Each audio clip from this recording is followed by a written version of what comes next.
প্রিয় ভাইরা, রাসূল করিম সাল্লাল্লাহু আলাইহি সাল্লাম ইসলামকে এই পৃথিবীতে কায়েম করতে আল্লাহর নবী রাসূল করিম সাল্লাল্লাহু আলাইহি সাল্লাম কত কষ্ট করেছেন।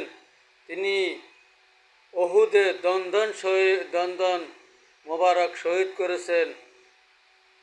আজ রাসূল করিম সাল্লাল্লাহু আলাইহি সাল্লামের কষ্টের বিনিময়ে আমরা যে ইসলাম পেয়েছি, আমরা আজ সেই ইসলামের মূল্য দিতেছি না।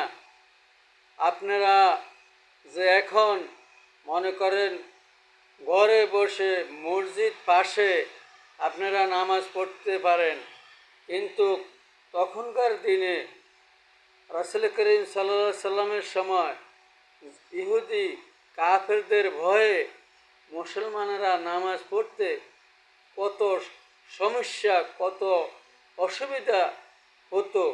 এরপরও ওনারা ইসলামকে এগিয়ে নিয়েছেন।